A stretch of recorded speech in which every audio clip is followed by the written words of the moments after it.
Good afternoon. My name is Danny Plauger, and I'm the Executive Director of the Virginia Transit Association.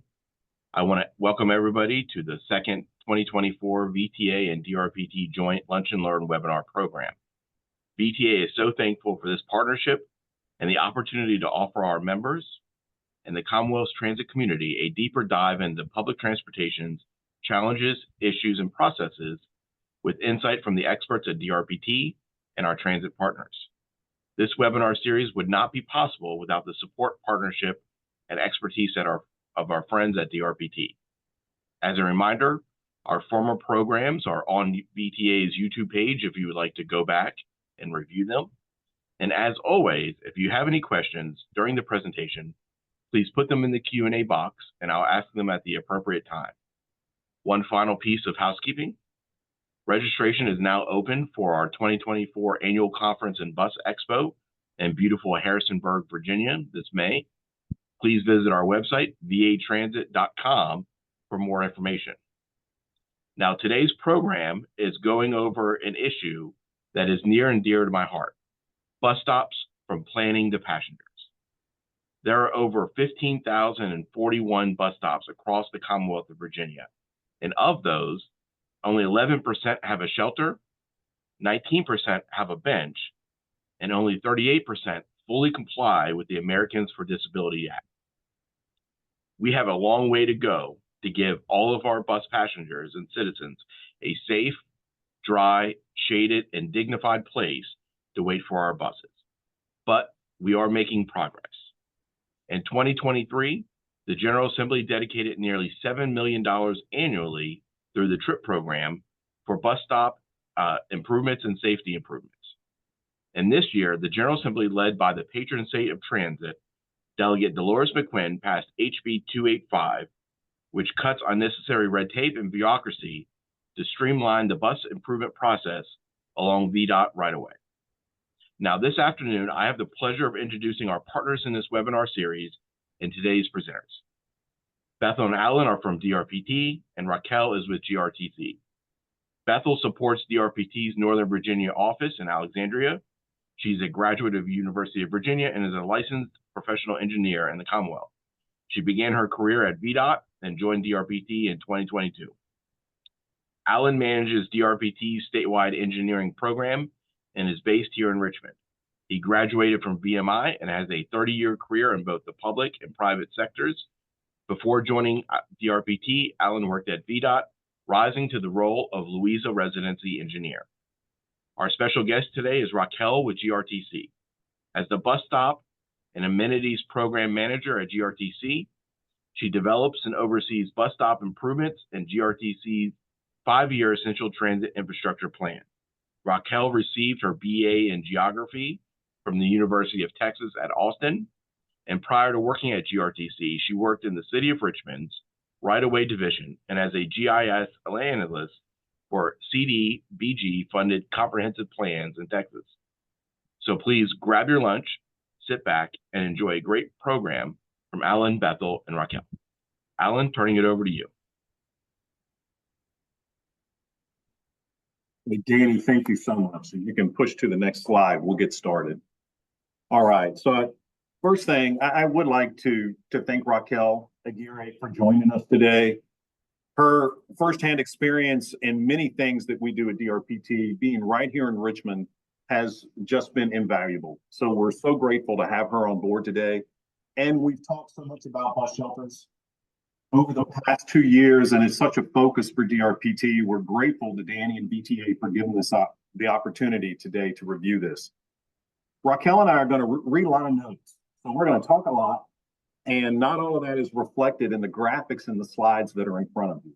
So that if any of you want our notes after the presentation or have any questions, again, please send those to Danny. We'll share our notes with you, and we look forward to any follow-up questions after today's webinar. You can email any of us. So we look forward to having that discussion. But we do want to start off just with a quick outline of today's presentation. We're going to talk about planning. We're going to talk about bus stops and ADA. We're going to spend a lot of time talking about accessibility and what that means. We're going to provide a summary level overview of components and features of bus stops. We're certainly going to talk about bus shelters. And then we also want to really reinforce that any plan to deliver a bus stop improvement needs to consider the maintenance of that stop and amenity once that stop is in service. So you'll hear that theme throughout the day. The bus stop is really the beginning and ending point of every transit rider's journey, the first point of contact between the passenger and the transit system. For many bus riders, the journey to access and the wait at the bus stops are experiences that may inhibit their ability or desire to take a bus in the future if it's not positive. The bus stop sends a signal about how the agency views itself and the value of its service. If a bus stop offers a safe, clean place of shelter to rest with amenities for waiting patrons, the prevailing message is one of hospitality, that the transit agency cares about its riders and their comfort.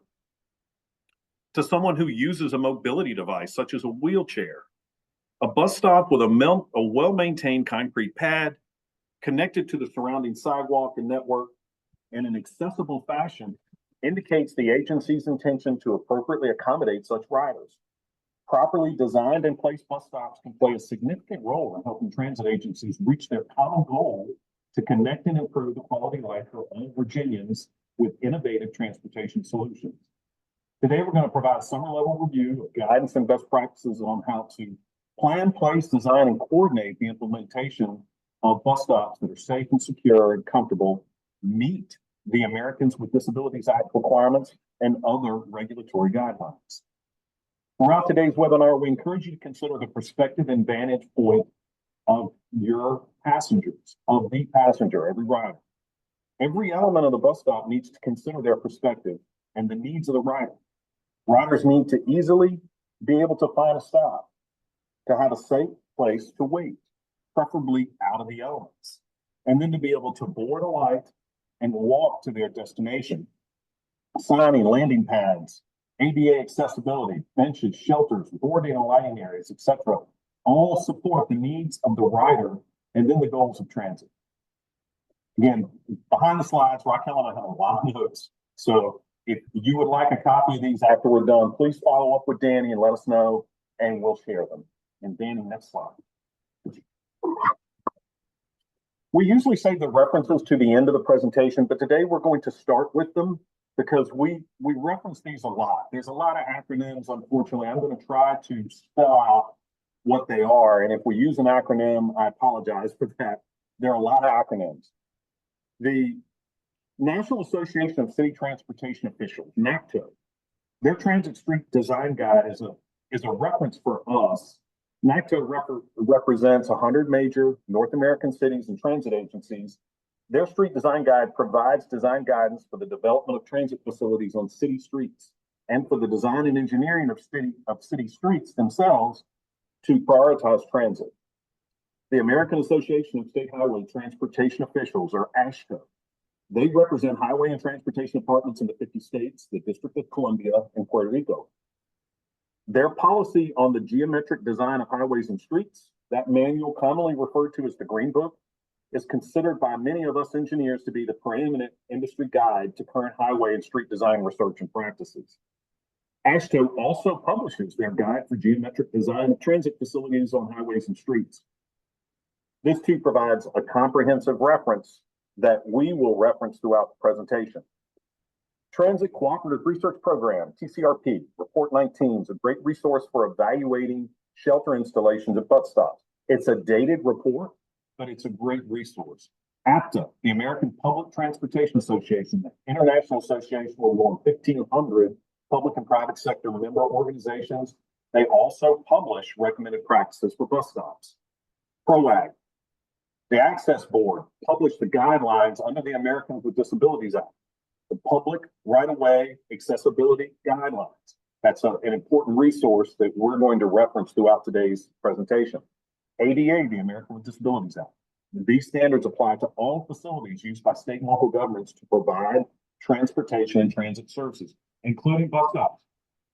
And not listed in this, but we also reference FDOT's design handbook for passenger facilities for this presentation. It too is a great resource that we at DRPT are in the process of developing a similar guidance document for the industry in Virginia. Danny, next slide. There we go.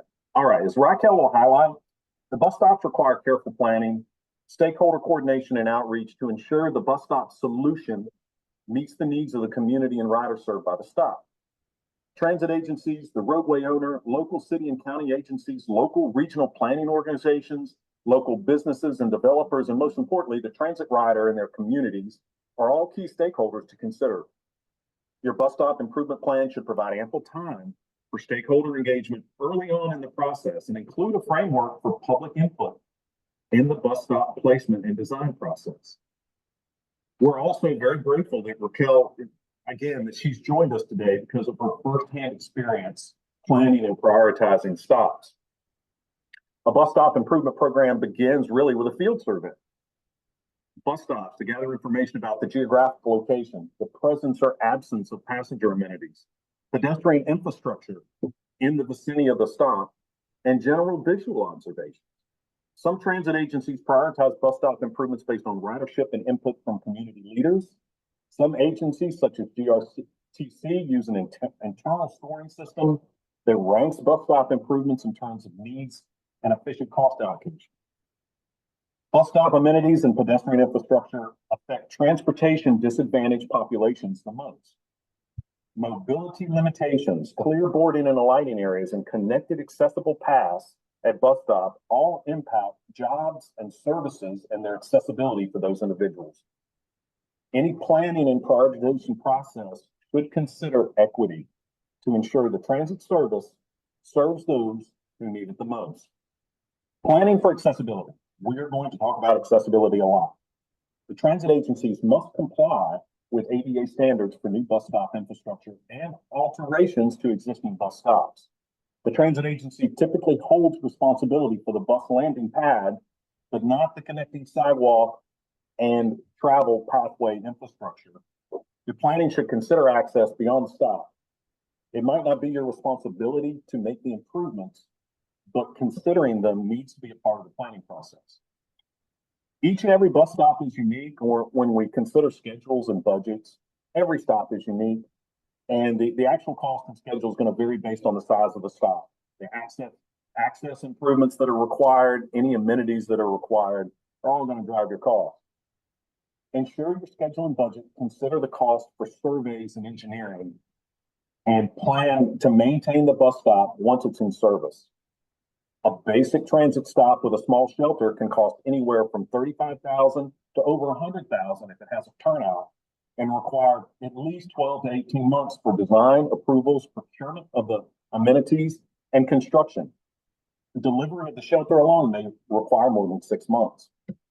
So in designing effective bus stop solutions, it requires a broad range of disciplines: ADA, transit planning, land use and development, roadway design, utilities, traffic operations and engineering, right-of-way, and especially input from those who will maintain the stop once it's in service. If the bus stop requires access improvements or a shelter, a topographic survey may be necessary to evaluate elevations, existing facilities, property boundaries, and utilities. Please rely on professional engineering services to evaluate ADA, roadway and traffic design criteria, and utilities, and so on. VDOT, if your bus stop's on VDOT right-of-way, they require construction plans and shelter drawings to be signed and sealed by a licensed professional engineer. You do not have an internal or on-call engineering resource or project management staff, ensure you plan to fund and procure these resources for your bus stop. They are eligible, these expenditures, for TRIP and merit and DRPT programs. Consider their costs in your funding applications for these projects. And if you have any questions about cost estimates or so on, don't hesitate to call one of us. Please don't wait for construction to plan for construction. Riders and bus operators, they need to know what's coming. Potentially a temporary stop at a new location, or a need to navigate a construction work zone. Ensure they're ready and proactively provide information at the stop to notify riders about future changes. Any bus stop project plan should consider maintenance, again, once the new stop's in service. Shelters and amenities are really robust, but they're susceptible to vandalism and damage. Trash receptacles need to be emptied and cleaned. LED light bulbs need to be replaced. Ensure you have a plan for resources to maintain this asset after construction. And thankfully, we've got Raquel Aquirre on board with us today for her industry perspective. And Danny, did I interrupt you? No. All right, next slide. All right. Before we dive into this slide, I would like to express our thanks to my boss, our governor, and his office, Delegate McQuinn and the General Assembly, and especially Danny, the VTA, and each of you who have invested so much time and energy over the past 2 years to streamline the bus shelter approval process. For those of you installing shelters on VDOT right away, the approval process now, after this week, is so much simpler, and we're grateful for all of your efforts and support. So I really wanted to start with that. We're going to walk through 3 scenarios here. Locally, if your bus stop plan includes shelters, you need to really plan for additional time, both for the approvals and procurement of the shelter, regardless of which scenario. For the first scenario, this is bus stops that are not on VDOT right. The locality, the transit agency and the locality, they control the shelter approval process. Simply coordinate with your local public works staff to determine what their approval requirements are going to be. There's 220 plus building officials across the state. We've heard from many of them, and all of them are planning to do something a little different at the local level, and it really depends on the stop. Some stops are very simple, some stops are very complex. The Virginia Building Code itself doesn't have any specific requirements for shelters. So each of the localities are working through themselves what their approvals are going to look like. And any of you that need some facilitation or want us to help with that, please contact us. For the second scenario, if your bus stops on VDOT right away, the first thing you need to do is contact your local VDOT residency office. And that's really to ensure that the proposed bus stop or improvements are permissible. You want to make sure that if VDOT has a smart scale project or a maintenance project that they're planning or some repair or improvement that you don't put in a bus stop that they're going to turn right around and have to take up to fix something else for the roadway. So reach out to them first, and you'll need to ultimately submit a land use permit application. VDOT still needs to approve the plans for your stop, the manufacturer's drawings for your shelter, but now the Department of General Service approvals are no longer required for locally administered and initiated projects on VDOT's right-of-way. DRPT and VDOT are developing a land use permit application specifically for bus stops with shelters. And we hope to share a draft of that next month at VDOT's land use forum in Colburn. So we're going to have, it's LUP-STS. We're going to have a specific land use permit just for small transit shelters less than 256 square feet. The third scenario that's on the slide really applies to VDOT administered projects.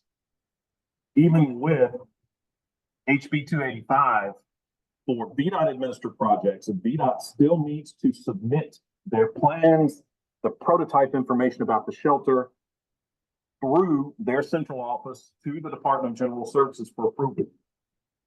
The combined approval VDOT DGS process is very lengthy. It requires multiple submittals to both VDOT and the Department of General Services to obtain building permits for each shelter model and certificates of occupancy after construction. So if you're partnering with VDOT to implement bus stop improvements, consider various solutions to help you achieve your goals as quickly as possible. And even possibly installing the shelters yourselves after VDOT's project is complete. Let them put in the slabs and all of the access elements, and you can come back after the fact and install your shelter under a land use permit. For smaller transit agencies without project management and engineering resources, you're going to need some help. And we're here to support you for any of the 3 scenarios above. And I want to reinforce that the expenditures associated with engineering and project management for these projects, they're eligible for reimbursement. So include them in your merit, your trip, your funding applications for these projects. Consider these costs and include them when you apply. Danny, I had a mouthful there. Did I cover everything? I believe so, but just to put in context, I think a little bit, removing DGS, if I remember correctly, that was sometimes a 2 or 3 year process in and of itself. Is that correct? That's correct, Danny. It could easily back and forth submittals. If there was an error or something need to be corrected, by the time the locality submitted that to their local VDOT office, it conveyed to the VDOT central office, then on to the Department of General Services for their review. Then if they identified an issue, it would go back to the VDOT central office, back to the VDOT residency, back to the locality, and in some instances, then back to the manufacturer for changes. And one thing too, that's not free for it, whether the transit agency has internal project management staff or they've engaged professional services, they have to pay a licensed professional engineer to prepare those drawings and support those submittals. So in addition to being very timely, it's very expensive to the transit agency, and we all pay for that. So the streamlined process for localities installing shelters on VDOT's right of way, that's incredible. It's huge. Thank you, Alan. All right, Dan, we'll jump to the next slide then. Please don't worry about the details in this flow chart. This graphic was really meant to convey that the bus stop planning and delivery process is very detailed and that you need to have a plan. This is a graphic out of FDOT's Accessing Transit, their design handbook. That is a great resource. They have a lot of good flow charts that walk through the process. We're developing similar resources for you.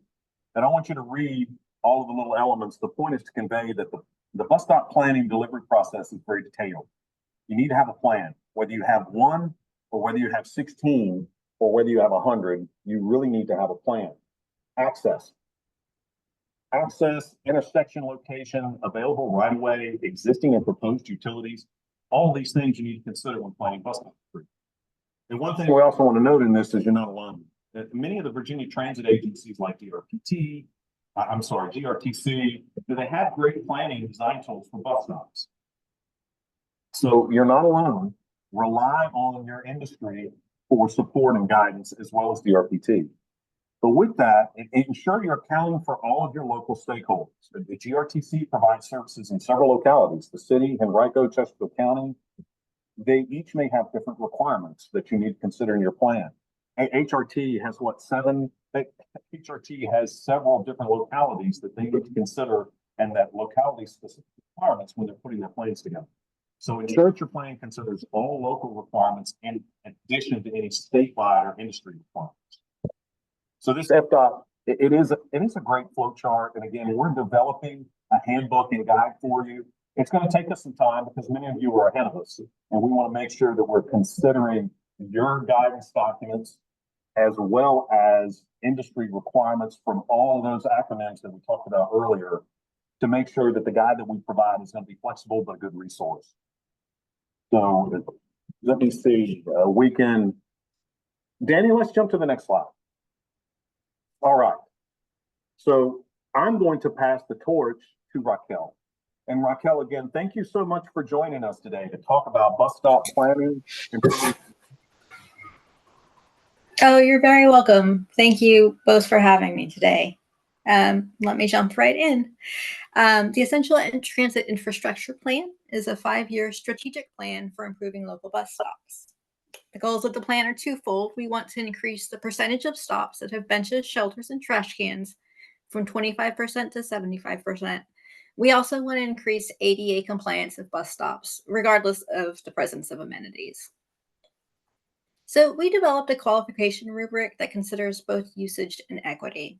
What I'd like to do is to take you back in time a little bit and give you a behind-the-scenes look at how we developed that formula and the thought that went into creating those elements. Next slide, please. So here's the point that we started from with our ETI plan. At inception in 2022, we had just over 1,600 stops in our system. And by the numbers, less than half of them were ADA compliant and just about a quarter of them had either a bench or a shelter. So those are not great numbers to begin with, but then we threw that on a map over some demographic data and it got a little bit more bleak. For example, the dots on the map above show our local stops symbolized by level of ADA compliance. Green stops are compliant, yellow stops need some improvement, and red stops need significant improvement. Now, layering in the census block groups that have a median income below our system average, those are the blue polygons, show a correlation between these poorer parts of our service area and the stops that are in poorer condition. That really motivated us to approach the plan with the goal of correcting some of that historic disinvestment. Next slide, please. Given our baseline, we knew that we wanted to approach our qualification criteria with an eye on more than just straight ridership numbers. There is no doubt that ridership is a key factor, but we knew that we needed to consider the bigger picture. The solution that we came up with was to develop what we labeled an equity score. An equity score is a number between 0 and 40. Stops are awarded points based on a few different factors. Firstly, surrounding land uses. We award points to stops that serve medical facilities, schools, libraries, or community centers. We consider all of these to be vital destinations. Secondly, the type of route serviced by the stop. So if multiple routes service a stop and it's likely to be a transfer point where someone has to get off of their bus and wait for another one, you get points towards the equity score. Similarly, if the stop only serves a single route, but that route has a long headway, so you miss your bus and now you're waiting an hour for the next scheduled arrival instead of just 15 minutes, that will also award points towards the equity score. Finally, we considered some socioeconomic data going back to that same information from the first slide. If a stop is within a census block group whose low-income population is higher than the system average, that received equity score points. So now we've established two scores to consider in tandem, the ridership and the equity. And it was just a matter of playing with those class breaks to create a couple of different scenarios and cost estimates that we could present to our board. So what you've been looking at on your slide this whole time is the rubric that drove the scenario that was ultimately adopted. This was our most ambitious scenario. And I can walk you through it a little bit. We have 3 tiers of ridership that form sort of the skeleton. Our highest ridership stops, which have over 50 average daily boardings, automatically qualify for a shelter. The equity score really comes into play when we consider the second tier of stops. If a stop has a ridership score of between 20 and 49, it qualifies for a bench. But having just 5 out of the 40 equity points available upgrades that stop to a shelter. And then finally, for the remainder of our stops, we went ahead and committed to installing a bench at any stop that serves at least 2 riders daily. Next slide, please.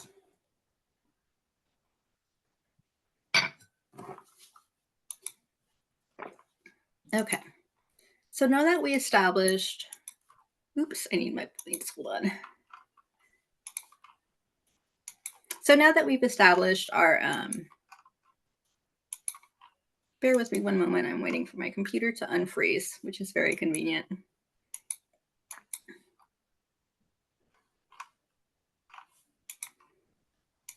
Okay, apologies for that. So now that we have established our rubric, our scores, we had a couple of stages. We need to figure out how to implement our plan. So the first thing was the stop selection and preliminary review. The score above gave us like our starting point, but we needed to go out and ground truth everything. Just because our rubric told us something was eligible didn't mean it was feasible. So we did some site-specific analysis. This is the stage at which we went out and said, okay, this qualifies for a shelter, but there's not enough physical space. What if we tweak the location? This is also the stage where we show up at, for example, the stop pictured and say, oh, you know what? This is really a bigger lift than we can accomplish as a transit agency. This is really a moment where we need to coordinate with our local jurisdictions and figure out what they can do and maybe get on their radar so that we can coordinate our improvements.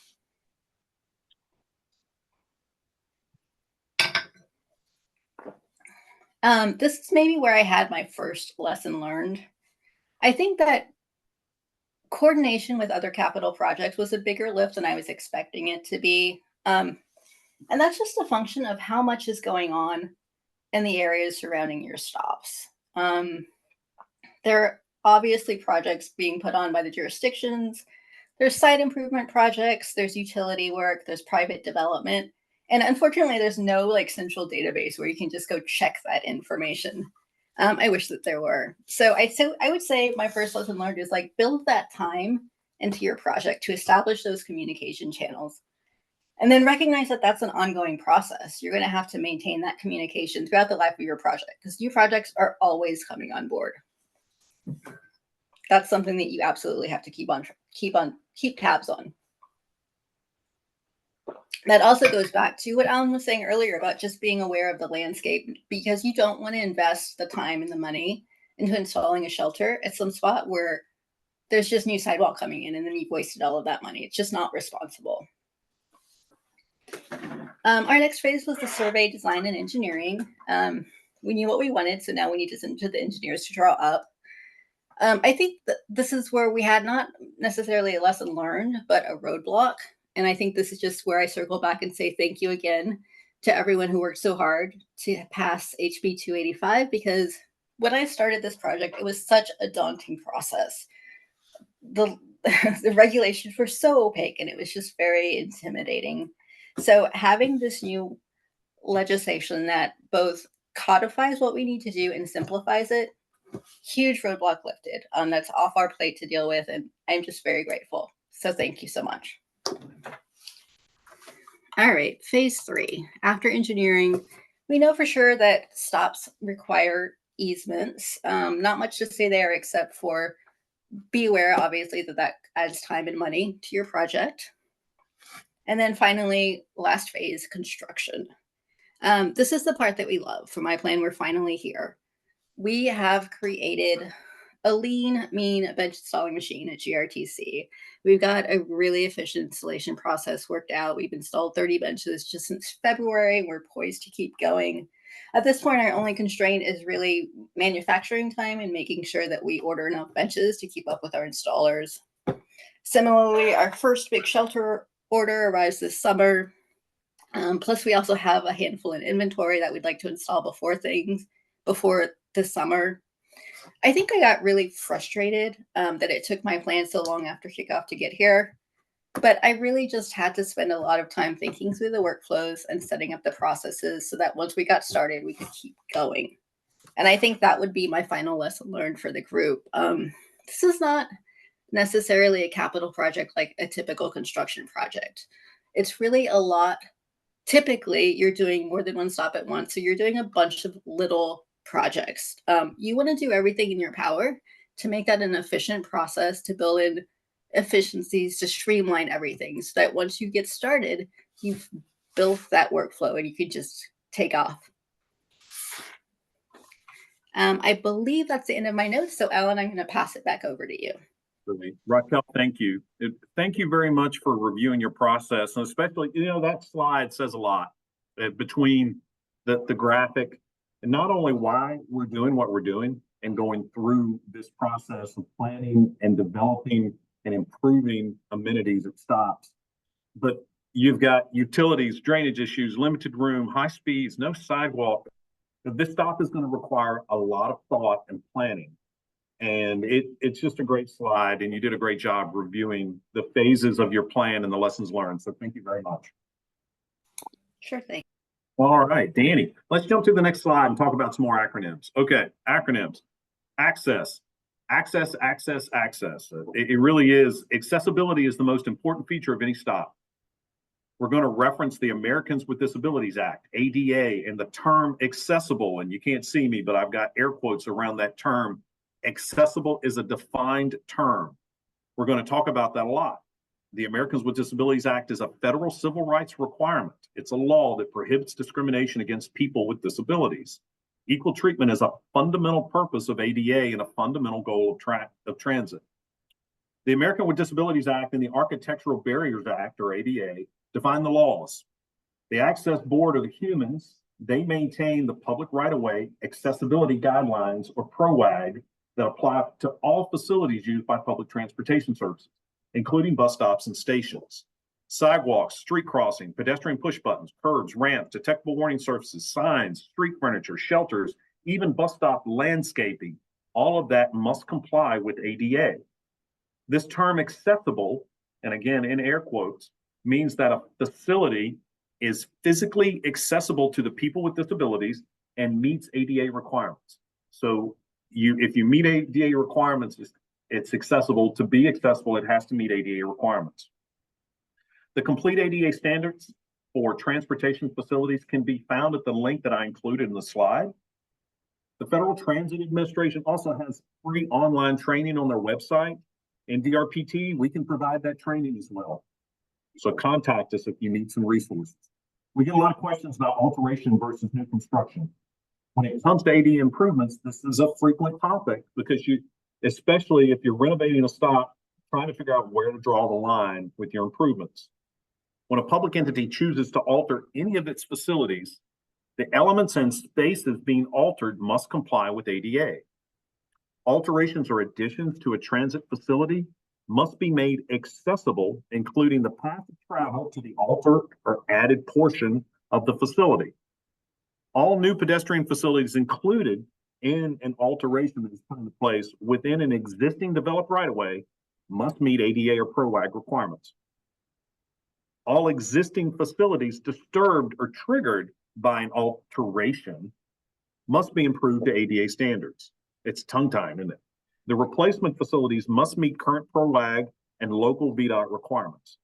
So when you do alter something, you may not be responsible for the accessible connections to the stop, but that needs to be, again, considered and part of your plan. For new construction, it's pretty easy. Everything has to be ADA compliant. And any new facility built by a public entity must be accessible to and usable by people with disabilities. So an important note, all public works improvements must meet ADA requirements and evaluated by a licensed professional engineer. If your transit agency does not have in-house engineering staff, you need to plan for the funding and procurement of those services. And again, they're eligible for merit trip other programs. Both public and private organizations must meet ADA requirements. A public entity is entering into a contract or an agreement with a private entity to operate transportation services. They too must ensure that the private entity meets all of the ADA requirements for public. All right, Danny, next slide. Boarding and lighting. Boarding and lighting.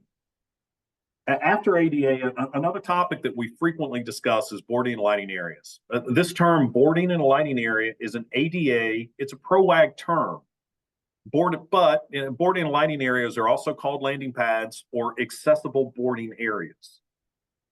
The boarding and lighting area improves accessibility by providing a firm, stable, and slip-resistant area that is compatible with a bus that kneels or extends a ramp.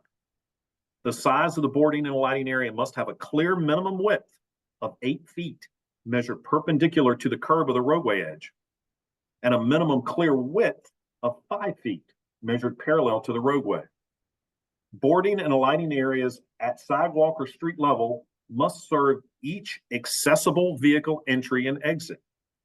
Transit stops, features like benches, trash cans, shelters, bike racks, they cannot obstruct the clear space of the boarding and lighting area or reduce the required clear width of pedestrian access routes from benches and shelters to that boarding and lighting area.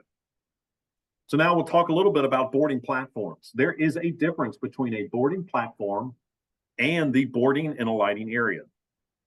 Boarding and lighting areas are clear areas specifically for boarding and exiting an accessible vehicle entry and exit. A boarding platform refers to a designated area at the bus stop where passengers wait to board the bus. If the bus stop provides a boarding platform, it should be extended from the front door through the rear door of the vehicle and provide a detectable warning surface along the entire boarding edge of the platform. And while NACTO recommends boarding platforms, VDOT requires them on their right-of-way. An 8 by 25 foot boarding platform is shown in the graphic above on the right. For those of you with shorter vehicles like a body on chassis bus, VDOT may consider waiving this requirement, but you have to ask for it. And any waiver is their form LD 448. It must be signed and sealed by a licensed professional engineer. And then VDOT may consider reducing or waiving that requirement for the boarding platform on their right of way. Danny, next one. Yes, ma'am. Actually, can I just jump in for a moment? You said something that gave me a little bit of heartburn. When you were talking about not the boarding platform, but the boarding and the lighting area, You mentioned that the ProWag specifies that needs to be serviceable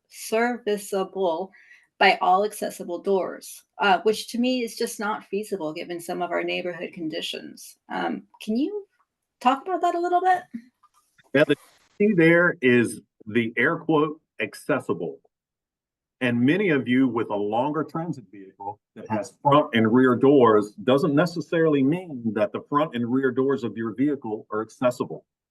The rear doors of many buses do not kneel, do not extend ramps, and thereby they're not accessible to those with disabilities. Those with disabilities need to use, your vehicle has to have an accessible entrance. It's typically at the front where the bus kneels or extends a ramp. The boarding and alighting area is required at all accessible entries and exits.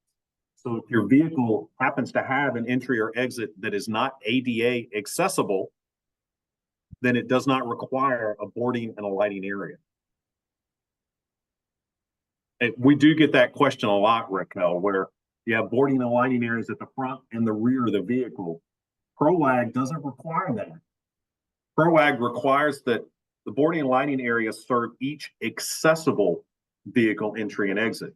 So if you only have one of those on your vehicle, you need to provide the boarding and lighting area at that accessible entry or exit. Did that answer your question? It did. Thank you so much. That's a good question.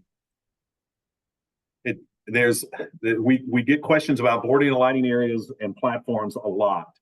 And I appreciate that. And we'll continue to talk about it too. All right, Danny, next slide. Let's jump to the next one here. Bus stop placement. Well, a lot of your bus stop improvements are at existing stops, but we still wanted to take the opportunity to review a couple of key concepts to consider when evaluating bus stop placement. The first is roadway clear zones. The roadway clear zone is an unobstructed area beyond the edge of the travel lane that allows a driver to stop safely or regain control of the vehicle that leaves the traveled way. AASHTO recommends roadway clear zones based on traffic volumes, speeds, and roadway geometry. In an urban area with slower speeds, if the AASHTO recommended clear zone is not practical, place amenities like benches and trash cans and bicycle racks as far away as practical, but at least 4 feet from the face of the curb. Breakaway designs for the foundations of those elements, whether it's a trash can or a bench, they need to be used for poles and those elements located less than 6 feet from the curb. That's an AASHTO recommendation, but it's also a VDOT requirement if it's on VDOT's right of way. Regardless of the circumstances, please do not place shelters in the roadway clear zone. That box is robust, but it's not designed to absorb a vehicle collision. It needs to be out of the roadway clear zone. Lateral offsets. Lateral offset is different from the clear zone. That's the edge of the traveled way. It's the distance from the edge of the traveled way shoulder or designated point to a vertical roadside element. Lateral offset, again, it's different from the clear zone. It's intended to provide a roadside environment that is not likely to have an adverse effect on a motorist using the roadway. Lateral offsets, think about truck mirrors, opening curbside doors as from parked vehicles as a few examples of lateral offset. Sight distance. Sight distance in an intersection or entrances can be significantly reduced by bus stop features, signs, benches, trash cans, shelters. AASHTO defines this concept of sight distance in roadway design. Sufficient sight distance at intersections and entrances is critical to ensure drivers can see approaching vehicles, pedestrians, and other potential hazards.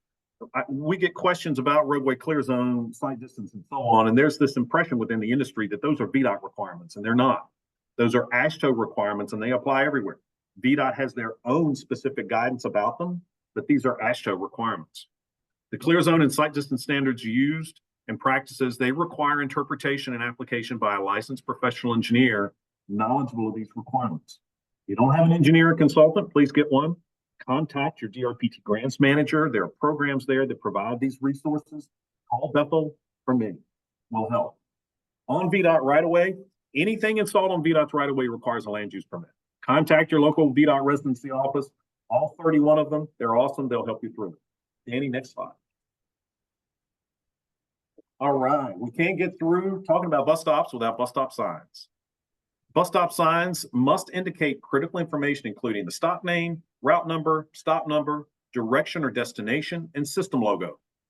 In some cases, 2 sets of signs may be needed to ensure visibility for most users and to assist users with sight limitations.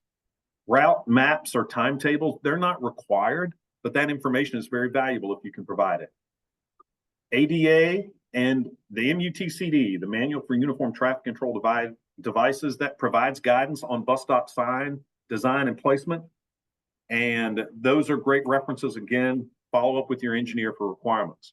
Signs should be placed at least 2 feet from the face of the curb to avoid conflicts with buses. Many of you want more than that, if possible.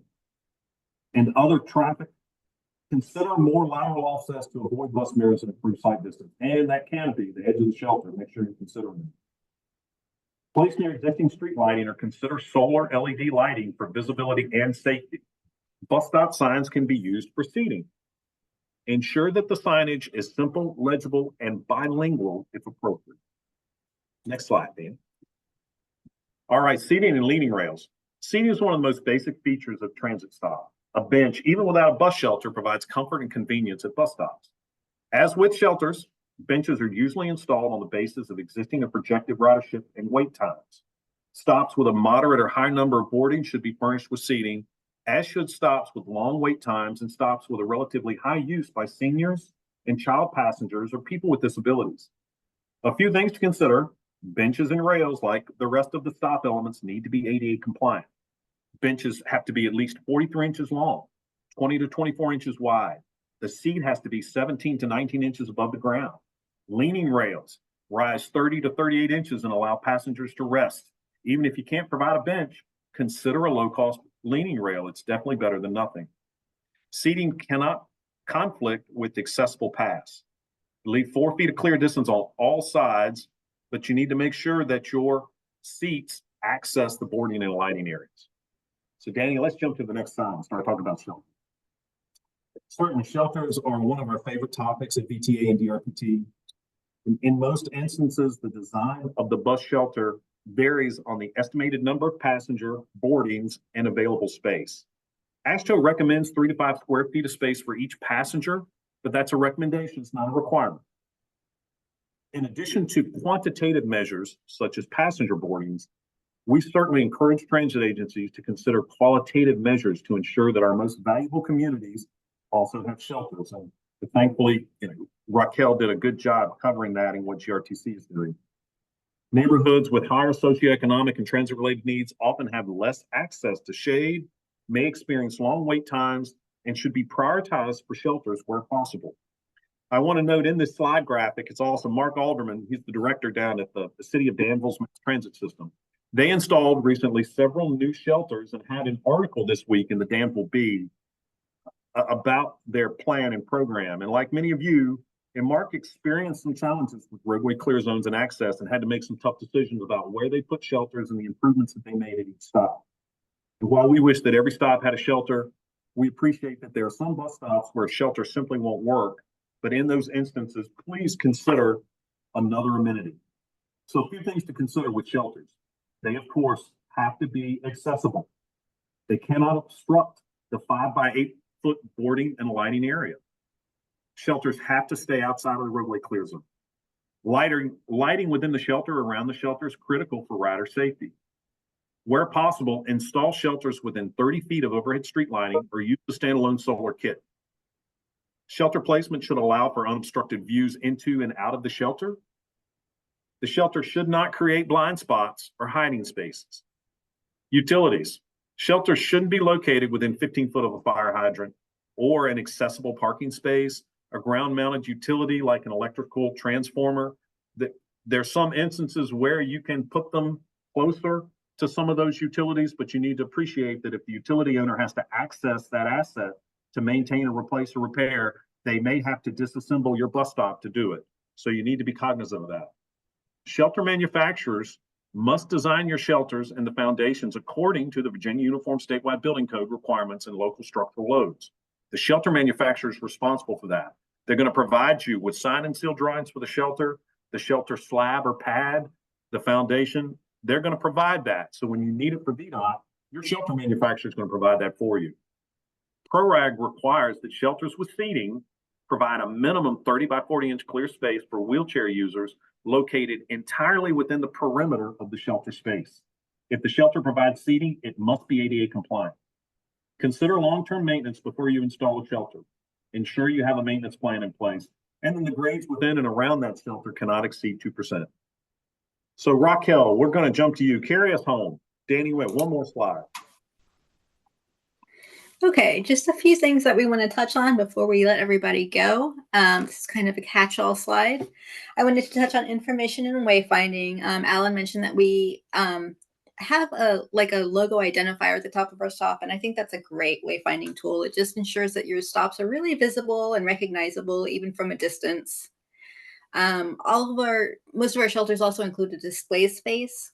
So in addition to all of the route and stop information that should be available on your poles, that's a great use of that space. If you can install maps or route information. There are also some great standalone displays that are available. Just make sure that you're following all of the placement guidelines that we keep talking about.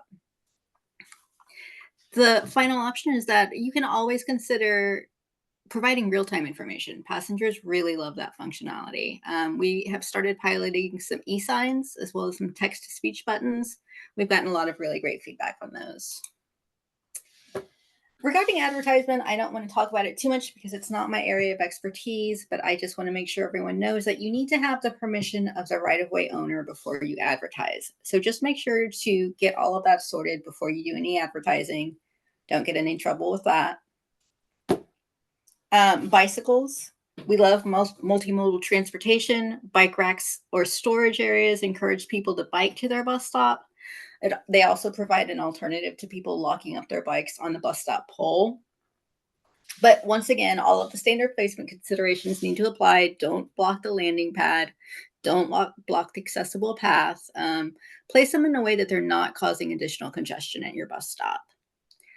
Another thing to note for bike storage, it needs to be safe and secure for both the users and the bikes. So it needs to be well lit and it needs to be placed in a way that it doesn't obscure visibility.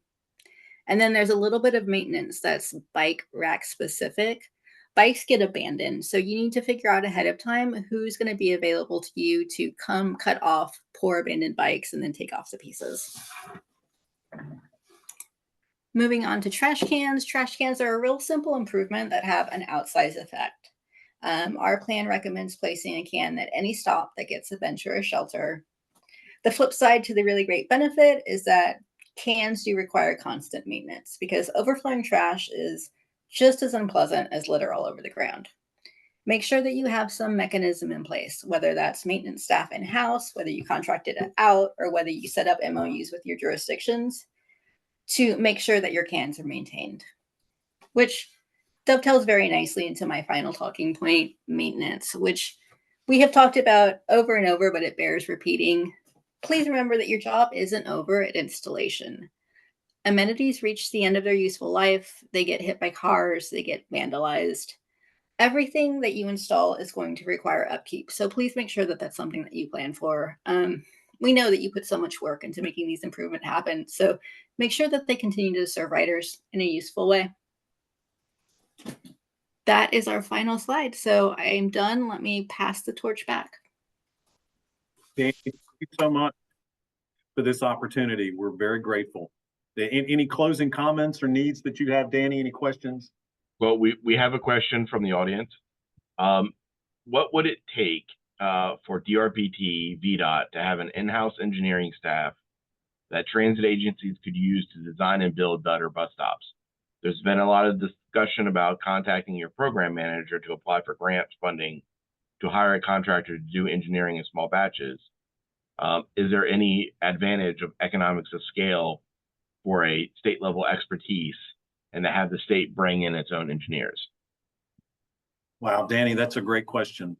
And the MEL for VDOT and the Department of Rail and Public Transportation, the employee levels that we have, they're governed by the General Assembly, so they're fixed.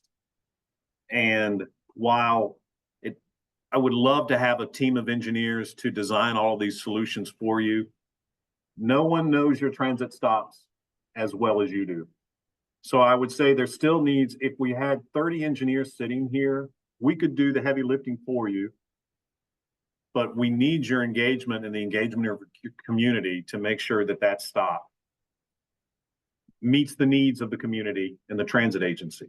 So it would still require a lot of collaboration and support on the transit agency's end and engagement. But I certainly think it's a great idea. I would love to have a team of engineers sitting right here, me included, supporting the 15,000 stops across the Commonwealth and promoting transit and really taking care of the riders who are out there who need transit. But for the time being, the best solution through the programs that DRPT has is to apply for that funding, and then we'll continue to promote the need for more staff. It's a good question. And for our smaller agencies, I would strongly encourage you as you begin your own bus stop planning process to reach out to Alan as an invaluable resource, in Bethel as well, in your other cohorts, Raquel and others from other transit agencies. There are a lot of lessons learned and best practices, and they are a tremendous resource for all our agencies that may not have gone through this process yet. But please touch base with them, and they'll help lead you down the right path. Thank you again, Alan and Raquel, for today's presentation. For everybody, I look forward to seeing you at our upcoming conference, and thank you all for joining us. Have a great weekend. Thanks so much. Thanks, Danny.